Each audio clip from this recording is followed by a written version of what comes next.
आपण एका विषयाकडे आपल्या सर्वांचं लक्ष आपण केंद्रित केलं आणि त्या प्रत्येक वचनाच्या द्वारे आपल्या प्रत्येकाचं जीवन आशीर्वादित झालेलं आहे. मगाशी प्रार्थनेच्या विनंत्या सांगितल्या, त्या विनंत्या घरी गेल्यावर सुद्धा आपण जनपल्ली अंतरच्या जावयासाठी प्रार्थना करूया, त्या दुःखी कुटुंबियांसाठी आपण प्रार्थना करूया.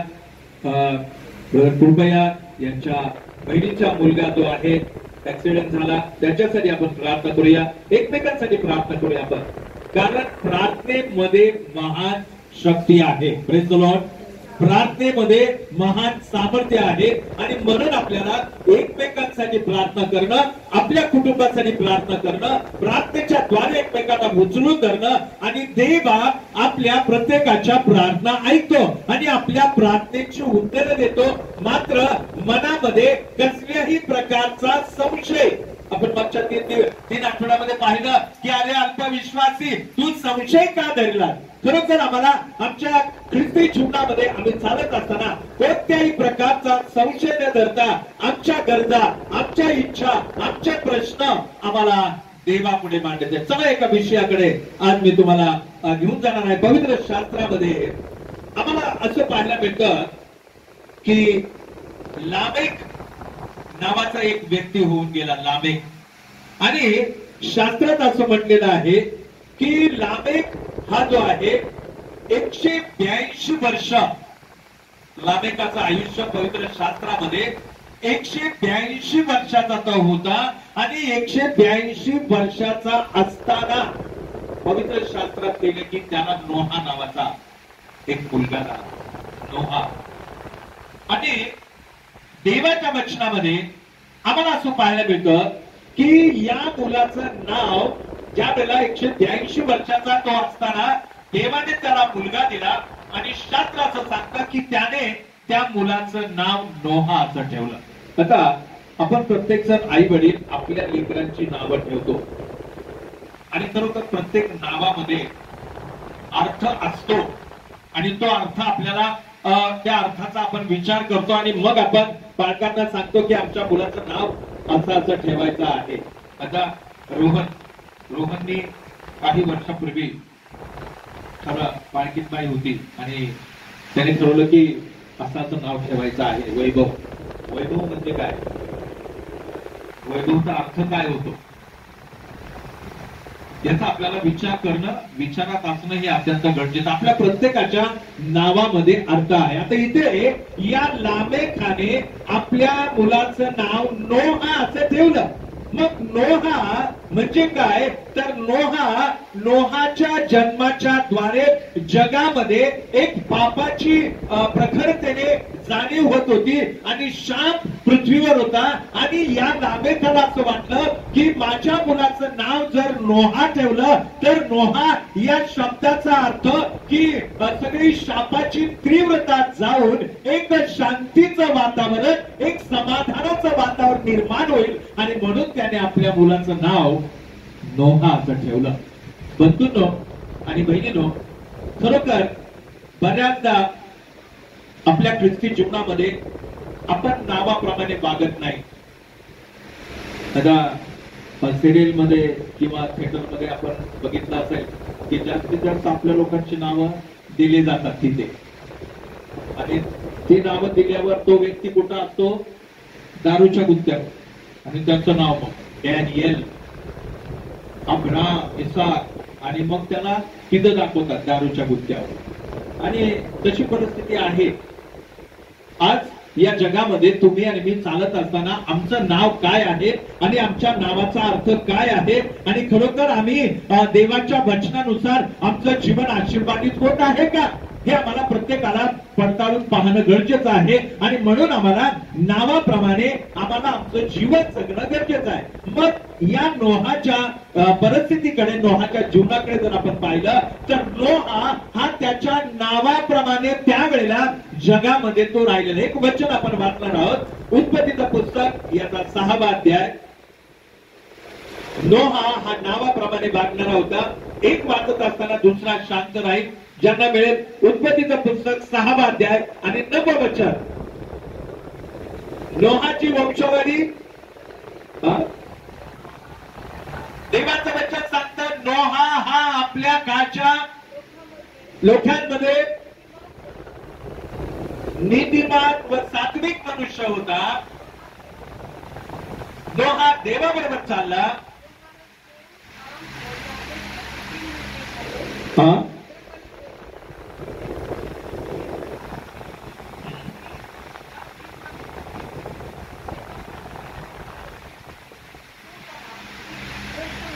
बस या ठिकाणामध्ये देवाचं वचन सांगतं की पृथ्वी भ्रष्ट झालेली आहे. जगाचं वातावरण हे बिघडलेलं आहे. लोक त्यावेळेला पापामध्ये होते आणि शास्त्र सांगतं की त्या काळामध्ये नोहा हा सात्विक आहे, नोहा हा धार्मिक आहे, नोहा हा देवाच्या सानिध्यात बसणारा आहे आणि प्रियानो आज त्याच्या नावाप्रमाणे तो वागलेला होता.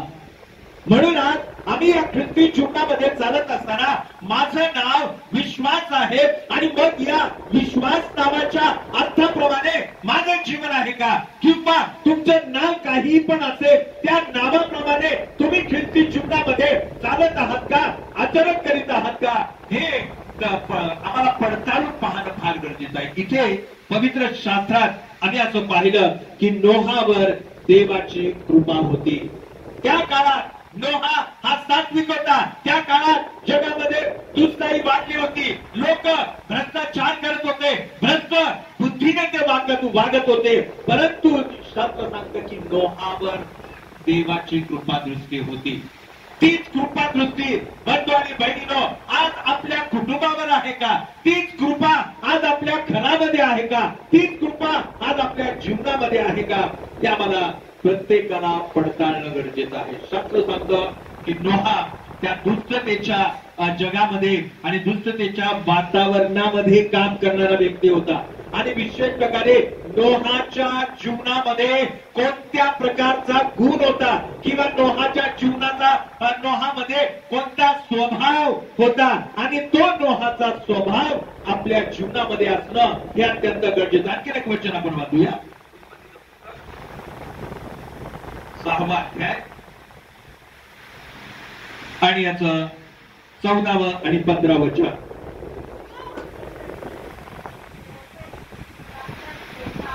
इथे देवाचे वचन सांगतं तू आपल्यासाठी गोफेर लाकडाचे दारू तयार कर, त्या दारवात कोठड्या कर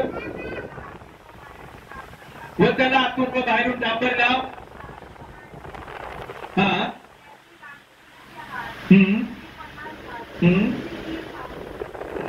या ठिकाणामध्ये 14व्या वचनामध्ये आम्हाला असं पाहायला मिळतं की नोहाच्या जीवनामध्ये एक स्वभाव होता.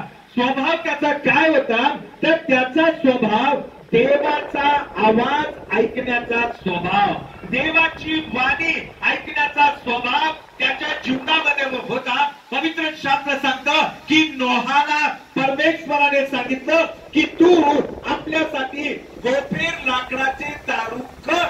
ही परमेश्वराची त्याला आज्ञा होती आणि परमेश्वराची वाणी, देवाची वाणी, देवाचा शब्द, देवाचा आवाज ऐकण्याची वृत्ती त्याच्यामध्ये होती. आणि तीच वृत्ती आज आमच्या प्रत्येकाची असायला पाहिजे की काय मी देवाचा आवाज ऐकणारी आहे का? काय मी देवाचा आवाज ऐकणारा मुलगा आहे का? देवाचा आवाज, देवाची वाणी ऐकणारी मी मुलगी आहे का? कारण जर आपण देवाचा आवाज ऐकला तर आपल्याला देवाचा आशीर्वाद आहे. इथे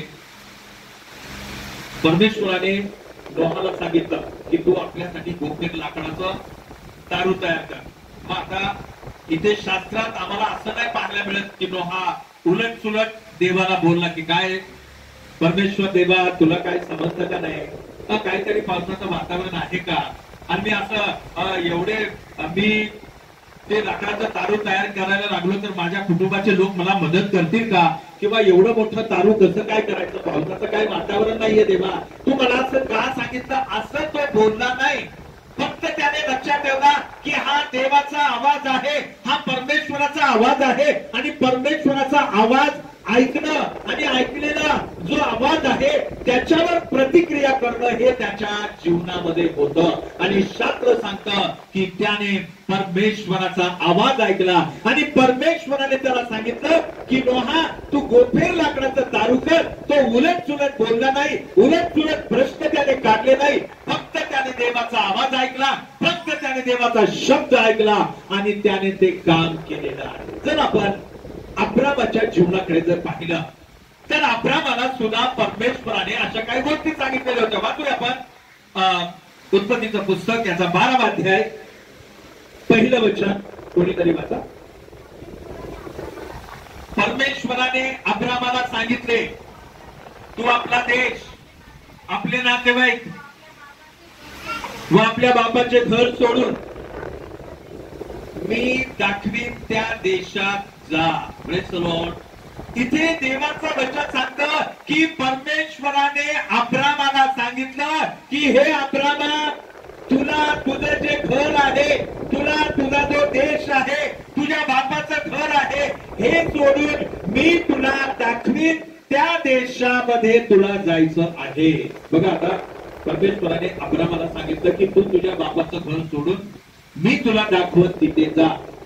आणि अब्राम असा नाही म्हणाला की नाही नाही नाही देवा, मला काय हे सोलापूर सोडून मला जाणं काही जमणार नाही देवा, मी काय कुठं जात नाही, असं अब्राम बोलला नाही.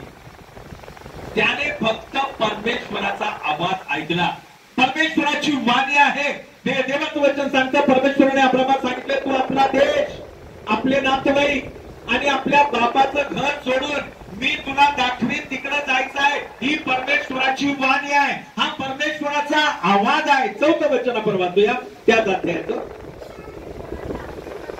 परमेश्वराच्या आज्ञेप्रमाणे अब्राम निघून गेला, त्याच्याबरोबर लोट गेला. देवाचं वचन सांगतं की परमेश्वराची वाणी, परमेश्वराचा आवाज अब्रामाने ऐकला आणि परमेश्वराने सांगितलेल्या देशामध्ये जाण्याकरता तो निघाले नाही. म्हणजे आम्हाला पाहायला मिळतं अब्रामाचा स्वभाव सुद्धा देवाचा आवाज ऐकायचा, देवाचा शब्द ऐकायचा आणि देवाचं कार्य करायचा, यासाठी तो पुढे होता. बहिणीनो, थोडासा आपण विचार करूया की आज मी कोणाचा आवाज ऐकतो. बऱ्याच ठिकाणामध्ये आज देवाचा आवाज ऐकण्याच्या ऐवजी मोबाईलचा आवाज जास्त ऐकावा लागतो आणि ऐकला जातो. लहान लहान ही बारकी नाही, मोबाईल दिल्याशिवाय जेवत नाही, मोबाईलच पाहिजे.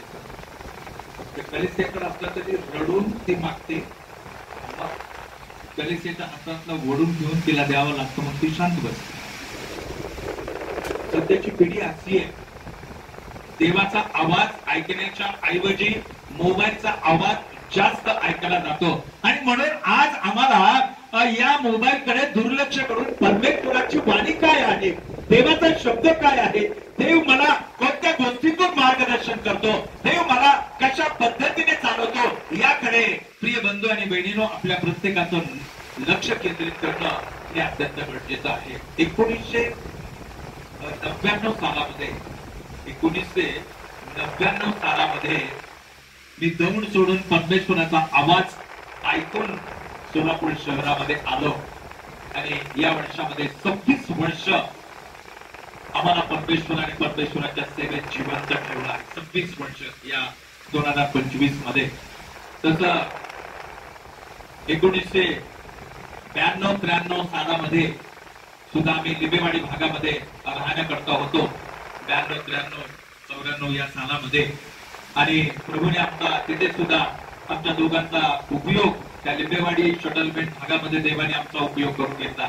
त्यानंतर मध्ये बऱ्याच वर्षाचा गॅप पडला आणि 1999 मध्ये पुन्हा एकदा प्रभूने मला सोलापूर शहरामध्ये आणलं आणि आज 26 वर्ष होतात की प्रभूने त्याच्या सेवेमध्ये आम्हाला जिवंत ठेवलेला आहे. आणि म्हणून बंधू आणि बहिणींनो, आज ख्रिस्ती जीवनामध्ये तुम्ही आणि मी चालत असताना आम्ही कोणाचा आवाज ऐकत आहोत? आम्हाला जिवंत देवाचा आवाज ऐकायचा आहे, जिवंत देवाची वाणी आम्हाला ऐकायची आहे, जिवंत देवाच्या शब्दावर आम्हाला विश्वास ठेवायचा आहे. या ठिकाणामध्ये नोहाने परमेश्वराचा आवाज ऐकला, अब्रामाने परमेश्वराचा आवाज ऐकला आणि त्या प्रमाणामध्ये सांगतं की त्यांनी आपलं जीवन जगलेलं आहे. आणि मग ज्या वेळेला आपण देवाचा आवाज ऐकतो, देवाचा शब्द आपण ऐकतो, देवाच्या वचनाच्या द्वारे त्याची वाणी आपल्याकडे येते आणि त्यावेळेला आपलं जीवन आशीर्वादित होतं. जर आपण पहिले शमूएलाच्या पुस्तकाकडे जर आपण वळालो तर शास्त्र काय सांगतं, वाचूया 1 शमूएल 3 अध्याय आणि 4 वचन. लवकर कोणी पण वाचा. 1 शमूएल 3 अध्याय आणि 4 वचन. तेव्हा परमेश्वराने शमूएला हाक मारली. तो म्हणाला, काय आज्ञा. या ठिकाणामध्ये शमूएल हा बाळ होता, शमूएल हा छोटा होता आणि परमेश्वर छोट्यापणामध्ये परमेश्वर त्याला बोलवत होता. परंतु तो लहान असल्या कारणाने आम्हाला असं पाहायला मिळतं की त्याला देवाचा आवाज ओळखता आला नाही आणि परमेश्वर त्याला आवाज देत होता. आणि मग त्याला असं वाटत होतं की मला कोणीतरी बोलवत आहे आणि म्हणून तो त्यावेळेचा जो याजक होता, एली याजक, त्याच्याकडे तो गेला आणि म्हणाला, काय आज्ञा. आणि मग तो म्हणाला की नाही, मी तुला बोलवलं नाही. मग परत तो जाऊन झोपला. दुसऱ्यांदा त्याला असा आवाज आला, शमूएला शमूएला. परत तो गेला. तिसऱ्यांदा त्याला आवाज आला. मग मात्र त्यावेळेच्या देवाच्या सेवकाला समजलं की याला परमेश्वर बोलावित आहे, याला परमेश्वर आवाज देत आहे. आणि मग त्यावेळेला तो देवाचा सेवक म्हणतो की जर आता तुला परत आवाज आला किंवा वाणी ऐकली तर तू असं म्हण, हे परमेश्वरा बोल, तुझा दास ऐकत आहे. आणि मग जेव्हा तो जाऊन झोपला परत त्याला आवाज आला, शमूएला शमूएला. आणि मग तो उठला आणि तो म्हणतो, हे परमेश्वरा बोल, तुझा दास ऐकत आहे. आणि मग परमेश्वराची वाणी त्याच्या बरोबर बोललेली आहे. आणि मग पुढे चालून तो एक महान संदेशचा, एक महान सेवक तो झालेला आहे. कारण का, देवाची वाणी त्याने ऐकली, देवाचा शब्द त्याने ऐकला, देवाच्या वचनात तो राहिला, देवाच्या मंदिरात तो राहिला, देवाच्या इच्छेप्रमाणे तो चालला आणि पुढे एक मोठा शास्त्र झालेला आहे. प्रिय बंधू आणि बहिणीनो, काय आज आम्ही देवाचा शब्द ऐकत आहोत का? पवित्र शास्त्रात असं म्हटल्याप्रमाणे आपल्याला राहायचं नाही की उदया पुत्र जो आहे आपल्या बापाचं घर सोडून तो दूरदेशी निघून गेलेला आहे. आणि मग परिस्थिती आल्यानंतर शास्त्र सांगतं की त्याने पश्चाताप करून तो आपल्या बापाच्या घरी पुन्हा आलेला आहे. आज आम्हाला प्रत्येकाला देवाच्या पवित्र मंदिरामध्ये असणं हे अत्यंत गरजेचं आहे. आणि त्यासाठी आपण रोज घरी एकमेकांसाठी प्रार्थना करणं हे सुद्धा महत्वाचं आहे. आपल्या चर्चसाठी प्रार्थना करणं. बघा किती खुर्च्या आपल्या रिकाम्या, आणि ह्या रिकाम्या खुर्च्या भराव्यात यासाठी आपल्याला प्रत्येकाला प्रार्थनेची गरज आहे. एकमेकांच्या घरासाठी प्रार्थना करणं, एकमेकांच्या प्रेमात, प्रीतीत, आणि शास्त्र सांगतं की बंधू प्रीतीमध्ये एकमेकांसाठी प्रार्थना करा आणि एकमेकांच्या बंधू प्रीतीत राहा. आणि ती जबाबदारी आज विश्वासणाऱ्या लोकांची आहे की आम्हाला आमच्या एकमेकांसाठी प्रार्थना करायची आहे आणि देवाचा जो शब्द आहे तो आम्हाला ऐकायचा आहे. मगाची याने साक्षी दिली की देवाच्या मंदिरात यायला काही वेळेस जमत नाही, त्यावेळेला खंत वाटते, वाईट वाटतं. नाही, आजचा शब्दाचा दिवस आहे आणि मी तो बुडवला, चुकवला, असं प्रत्येकाला असं वाटलं पाहिजे की नाही, शब्दाचा दिवस आहे, आठवड्यातला एक दिवस आहे आणि आठवड्यातला एक दिवस ते पण 2.5 ते 3 तास. आणि मग या 2.5 ते 3 तास येण्यासाठी सुद्धा आपण कारतूस करतो किंवा कंटाळा करतो किंवा आपली कामं काढतो. भावांनो बहिणींनो, देव आपल्याला काम करण्याकरता शक्ती देतो. लक्षात ठेवा, देव आम्हाला आमच्या कामामध्ये आम्हाला उच्च पदावर घेऊन जातो. देव आम्हाला प्रत्येक गोष्टीमध्ये तो आरोग्य देतो, म्हणून आपण कामाला जाऊ शकतो. जर देवाने आपल्याला आरोग्य दिलं नाही तर आपल्याला अशक्तपणा येईल, काम करता येणार नाही. आणि मग ज्या अर्थी देव तुमचा सांभाळ करत आहे, देव तुमचं संरक्षण करत आहे, देव तुम्हाला आरोग्य देत आहे, देव तुमच्या सगळ्या आर्थिक गरजा पुरवत आहे, त्या अर्थी देवाची इच्छा आहे की आम्ही प्रत्येकाने रविवारचा दिवस हा प्रभूचा दिवस आहे, रविवारचा वार हा प्रभूचा वार आहे. या वारी आम्ही देवाच्या मंदिरात असावं, देवाच्या सानिध्यात असावं, देवाची इच्छा आपण समजून घ्यावी आणि आपण देवाच्या मंदिरात बसावं, ही देवाची इच्छा आहे. Praise the Lord, praise the Lord. कधीतरी आपल्या सुद्धा काय बघतो, रविवारी चर्चला जाताना बाहेर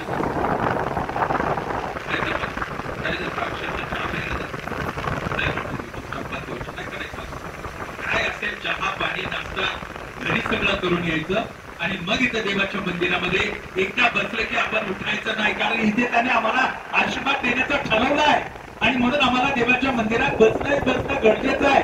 जर इथे बसलो आपण, इथे आपण देवाची वाणी ऐकली, इथे आपण देवाचा शब्द ऐकला, तरच देव आपल्याला आशीर्वाद देणार.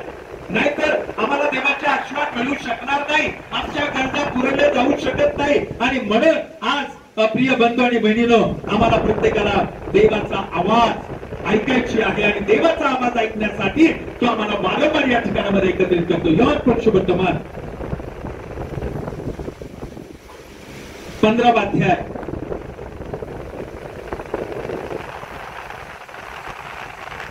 16 वचन वाचा. तुम्ही मला निवडले नाही, पण मी तुम्हाला निवडले, तुम्हाच नेमले आहे. याच हेतू हा की तुम्ही जाऊन फळ द्यावे, तुमचे फळ टिकावे.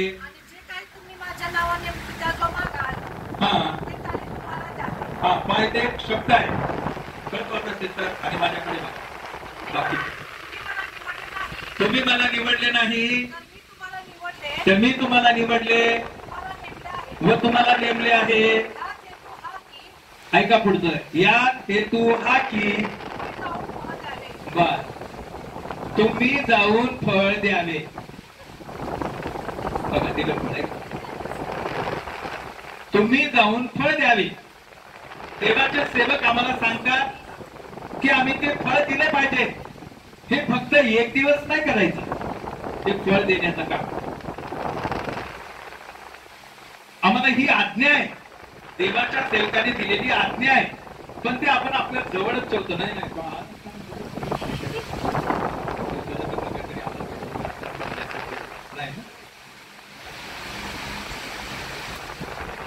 तुम्ही जाऊन फळ द्यावं, तुमचं फळ टिकावं. मग आपल्या ख्रिस्ती जीवनामध्ये आमचं फळ जर टिकायचं असेल, प्रीती, आनंद, शांती, हे जे आत्म्याची जे फळं आहेत, ही फळं आमच्या जीवनामध्ये असणं गरजेचं आहे, असं पवित्र शास्त्र आम्हाला सांगतं. वाचूया आपण गलतीकरास पत्र 5वा अध्याय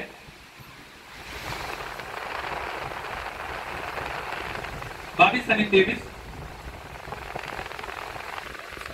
आत्म्याच्या द्वारे निष्पन्न होणारे फळ प्रीती, आनंद, शांती, सहनशीलता, ममता, चांगुलपणा, विश्वासूपणा, सौम्यता, या सगळ्या गोष्टी आहेत. देवाचं वचन सांगतं तुम्ही मला निवडलं आहे असं नाही, मी तुम्हाला निवडलं आहे. मग मी तुम्हाला निवडलं याकरता की तुम्ही जाऊन फळ द्यावं, तुमच्यामध्ये फळ दिसावं. प्रीती, आनंद, शांती, लीनता, नम्रता, विश्वासूपणा, प्रामाणिकपणा तुमच्यातून दिसावं. दर रविवारी आपला मोबाईल इथे प्रामाणिकपणाने इथे आणून टाकावा. ते फळ आहे. पालकांनी सांगायचं ते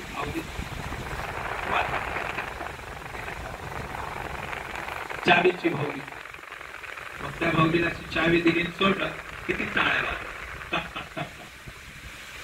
शास्त्र सांगतं की आमच्यामध्ये चांगुलपणा, विश्वासूपणा, नम्रपणा, प्रामाणिकपणा असायला पाहिजे. हे फळ आहे, ही आत्म्याची फळ आहे आणि ही फळं आमच्या जीवनामध्ये असायला पाहिजे.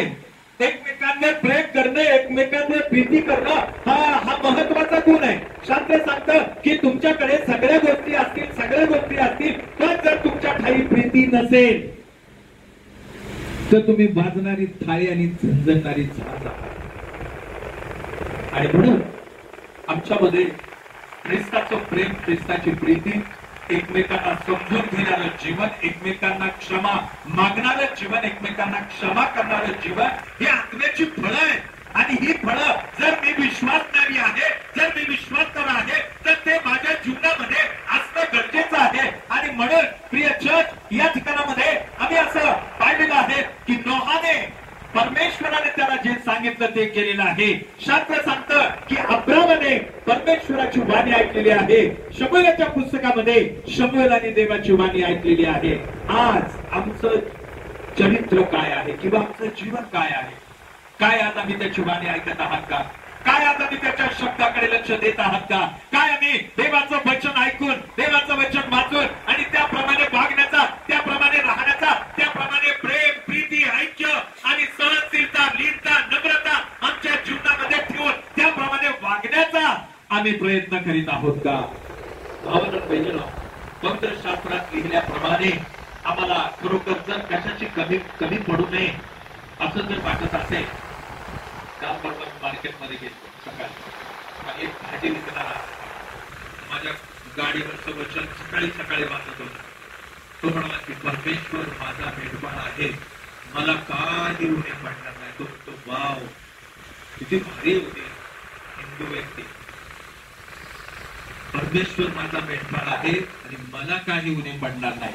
पण त्या परमेश्वराला जर आपण आपला मेंढपाळच बनवून घेतला नाही तर ऊनच पडणार. आणि म्हणून परमेश्वर हा आपला मेंढपाळ असणं गरजेचं आहे. परमेश्वरावर आपली श्रद्धा असणं गरजेचं आहे. त्याच्यावर आपला विश्वास असणं गरजेचं आहे. आणि मग स्तोत्र 127 मध्ये म्हटल्याप्रमाणे तोच आपल्या प्रियजनास लागेल ते झोपेतही देतो. परमेश्वर त्याचा जो पुरवठा आहे, आम्ही झोपेत असताना आमच्या गरजा तो पुरवतो, आम्ही झोपेत असताना आमच्या इच्छा तो पुरवतो. प्रिय बंधू आणि बहिणीनो, मात्र परमेश्वराला आपण आपला मेंढपाळ बनवून घेणं गरजेचं आहे. त्याचा आवाज आपल्या प्रत्येकाला ऐकणं हे गरजेचं आहे. आणि मग ज्या वेळेला आम्ही परमेश्वराचा आवाज ऐकतो, उत्पत्तीचं पुस्तक 6 अध्याय 13 वचन वाचा.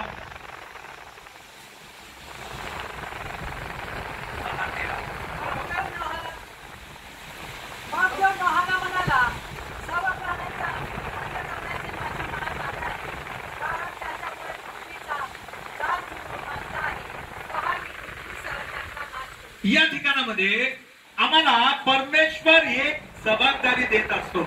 इथे देवाचं वचन सांगतो, जो देवाचा आवाज ऐकतो. नोहाने देवाचा आवाज ऐकला आणि परमेश्वराने सांगितलं, मला आता या पृथ्वीचा नाश करायचा आहे. आणि मग त्याला पुढे असं सांगण्यात आलं की त्याने देवाचा आवाज ऐकला आणि मग देवाने त्याला गोठे लाकडाचं दारू बांधण्याची जबाबदारी दिली. भावांनो, बहिणींनो, आज प्रिय मंडळी, आज आम्हाला देवाचा आवाज ऐकायचा आहे. आणि ज्या वेळेला देवाचा आवाज आपण ऐकतो त्यावेळेला देव आपल्यावर एक जबाबदारी देतो. आणि ती जबाबदारी काय आहे तर उत्पत्ती 6:22 मध्ये म्हटलेलं आहे की नोहाने तसे केले जसे परमेश्वराने त्याला सांगितले. परमेश्वर आम्हाला जे काही सांगतो, परमेश्वर आमच्याशी जे काही बोलतो, परमेश्वर आम्हाला जी वाणी पाठवतो, ती वाणी आमच्या जीवनामध्ये, आमच्या कुटुंबामध्ये त्याची बरकता, त्याचा आशीर्वाद यावा याकरता तो त्याची वाणी पाठवत असतो. नाही तर बाळापुरकीचं उगत असत तास तुमच्या पुढे बडबड करणार आणि तुम्ही मग आहे तसेच वागणार. जर काही बदल नसेल, आपल्यात काय बदल नसेल, फरक पडत नसेल, तर मग देवाच्या मंदिरामध्ये येऊन काहीच फायदा नाही. आणि म्हणून भावांनो आणि बहिणींनो, आम्ही पश्चातापी होणं, आम्ही देवावर विश्वास ठेवणं, आम्ही देवाचा शब्द ऐकणं, आम्ही देवाची वाणी ऐकणं, आत्म्याच्या द्वारे निष्पन्न होणारी जी फळं आहे ती फळं आमच्या प्रत्येकाच्या जीवनात, आमच्या प्रत्येकाच्या घरात असायला पाहिजे. आणि मग पहा, तो त्याचा आकाश आणि त्याचं कपाट उघडतो आणि आमच्या घरात पुरत नाही एवढे आशीर्वाद तो देतो. आणि म्हणून शास्त्र सांगतं स्तोत्र 34:8 मध्ये की परमेश्वर किती चांगला आहे. त्याचा अनुभव घेऊन पहा. भावांनो बहिणींनो, आज आम्हाला परमेश्वराचा अनुभव घेणं गरजेचं आहे. त्याच्या अनुभवावर आम्हाला विश्वास ठेवणं गरजेचं आहे. त्याच्या मंदिराला प्राधान्य देणं गरजेचं आहे. त्याच्या सानिध्यामध्ये बसणं अत्यंत गरजेचं आहे. त्याचा शब्द ऐकणं आणि त्याच्या विश्वासात वाढणं हेच आम्हाला प्रभूने दिलेलं